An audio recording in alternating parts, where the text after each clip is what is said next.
किसान आंदोलन पर संसद में लगातार बहस जारी है।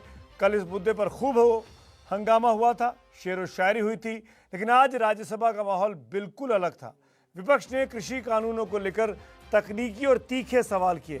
सरकार की ओर से खुद कृषि मंत्री नरेंद्र सिंह तोमर ने सबका जवाब दिया और संसद से ही किसानों को भरोसा दिलाने की कोशिश भी की कि वो भ्रम तोड़कर खुले मन से ये समझ लें कि कानून किसानों की बेहतरी के लिए ही बनाए गए हैं और वापस लेने का सरकार का इरादा नहीं है। मैं किसान यूनियन से भी 2 महीने तक यही पूछता रहा कि कानून में काला क्या है, एक मुझे बताओ तो मैं उसको ठीक करने की कोशिश करूं। कृषि मंत्री ने आज राज्यसभा में ये बड़ी बात कही और विपक्ष से सीधा सवाल किया। विपक्ष ने जवाब भी दिए और सरकार से कुछ तीखे सवाल भी किए। कह सकते हैं कि काफी दिनों से किसानों को लेकर सड़क और फिर संसद में हो रही सियासत और हंगामे के बाद कृषि कानून पर आज कोई सार्थक बहस हुई है। पहले विपक्ष के नेताओं को बारी बारी से बोलने का मौका मिला। शुरुआत की एनसीपी के प्रफुल्ल पटेल ने, इसके बाद मौका मिला शिवसेना, बीएसपी और कांग्रेस को। कांग्रेस की ओर से आनंद शर्मा ने पहले सरकार पर हमला बोला।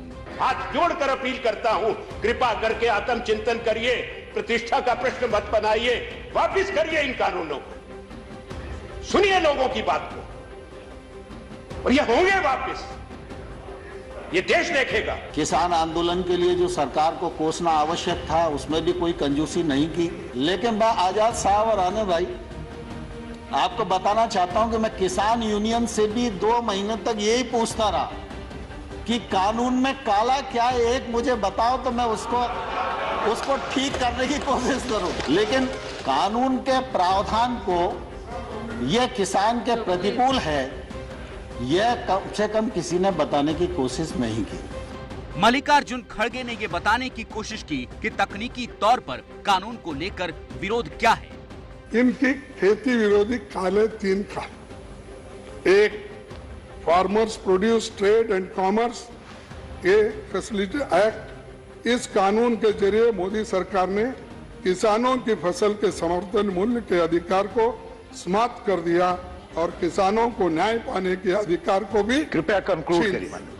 विपक्ष के सवालों के जवाब के बहाने ही कृषि मंत्री ने संसद से आज किसानों के बीच कानून पर बने हर भ्रम को तोड़ने की कोशिश की है। किसान इस एक्ट से कभी भी बाहर हो सकता है, व्यापारी कभी भी बिना पैसे दिए इस एक्ट से बाहर नहीं हो सकता। 12 बार ससम्मान बुलाकर बातचीत की है, एक शब्द भी हमने उनके बारे में इधर उधर नहीं बोला, संवेदनशीलता के साथ विचार किया है। हमने जो उनकी भावना के अंतर्गत जिन बिंदुओं को चिन्हित किया जा सकता था उनको भी चिन्हित करके बताया कि हमको आपकी लगती है कि आपको यह शंका है कि एपीएमसी खत्म हो जाएगी, तो हम इस पर विचार करते हैं। एपीएमसी खत्म नहीं होगी। किसानों को इस बात के लिए बरगलाया गया है कि यह कानून आपकी जमीन को ले जाएंगे। दुनिया जानती है पानी से खेती होती है, खून से खेती सिर्फ कांग्रेस ही कर सकती है। कॉन्ट्रैक्ट फार्मिंग एक्ट का कौन सा प्रावधान है जो प्रावधान किसी भी व्यापारी को किसान की जमीन छीनने की इजाजत देता है? लेकिन लोगों को भड़काया जा रहा है। कॉन्ट्रैक्ट फार्मिंग, एमएसपी, एपीएमसी पर हो रही इसी चर्चा के दौरान एक बार माहौल गर्म भी हुआ जब कृषि मंत्री ने कहा कि हुड्डा कमेटी की रिपोर्ट में एपीएमसी को खत्म करने की सिफारिश की गई थी। इस पर कांग्रेस सांसद दीपेंद्र हुड्डा भड़क गए।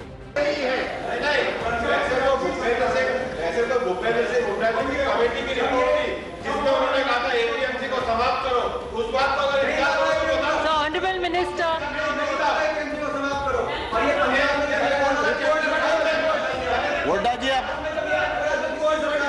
एक बार दीपेन जी। कृषि मंत्री ने जब यही बात दोबारा कही तो हंगामा और बढ़ गया। इस पर नरेंद्र तोमर ने दीपेंद्र हुड्डा को बहस करने से पहले कानून को ठीक से पढ़कर आने की नसीहत भी दी। देखिए, ये ऑनरेबल मेंबर और ये ट्रेड है, ये सब हुड्डा जी की रिकमेंडेशन के कारण आए। कान खोलकर सुन लो, ये हुड्डा कमेटी की रिपोर्ट के कारण आए। और अब जब दोबारा से दोबारा से कृषि पर बहस हो, दोबारा जब कृषि पर बहस हो तब आप पढ़ के आना और बहस करना, मैं जवाब दूंगा आपको। इन सब के बीच आज राज्यसभा में सच्चे देशभक्त होने और किसान आंदोलन के दौरान देशद्रोह के मुकदमे किए जाने का मुद्दा भी उठा। कैसे हुआ जो 1,99,970 ट्रैक्टर आए और चले गए? कौन लेके गया? किसने रास्ते बताए? ये गलत हुआ है। निंदा करते हैं जो लाल किले पे हुआ, वह तिरंगा हमारा है, पूरे देश का है। जो आपकी सुर में सुर मिलाता है वो देशभक्त है, और हम सब लोग देशद्रोही हो जाते हैं। मुझे लगता है कि हमारे कानून के किताब में से सब आईपीसी धाराएं खत्म कर दी और सब देशद्रोही की धारा एक वही रख दी है। संत तुकाराम, उसने कहा है जो आपका निंदक है वो आपके आसपास रहना चाहिए, उसका घर आपके बगल में रहे। 26 जनवरी को लाल किले पर तिरंगे का अपमान हुआ। अपमान करने वाला जो कोई दीप सिद्धू है वो कौन है, ये सिद्धू अब तक पकड़ा नहीं गया, लेकिन 200 से ज्यादा किसान इस प्रकरण में तिहाड़ जेल में बंद है और उनके ऊपर देशद्रोह का मुकदमा चल रहा है। माननीय रामदास आठवले जी, इन सारी बहस के आखिर में सरकार के सहयोगी रामदास आठवले ने अपने कविता पाठ वाले अंदाज में वही बात की जिससे कृषि मंत्री ने अपने भाषण की शुरुआत की थी कि भाई नरेंद्र मोदी जी किसानों के वोटों पर सत्ता में दूसरी बार आए हैं, और नरेंद्र मोदी क्यों किसानों के खिलाफ बिल लाएंगे? ये बिल मतलब ये बिल बोल रहे हैं कि भाई ये बिल है काला, मतलब ये सभी लोग बोल रहे हैं कि भाई ये बिल है काला, और जो बोलते हैं कि ये बिल है काला, उनके मुंह को क्या लगाना है, क्या ताला? तो सड़क से लेकर संसद तक कृषि बिल पर चर्चा है, लेकिन सरकार कृषि बिल को लेकर आमादा है कि कृषि बिल में कोई बदलाव करके वो कृषि बिल को वापस नहीं लेना चाहेगी।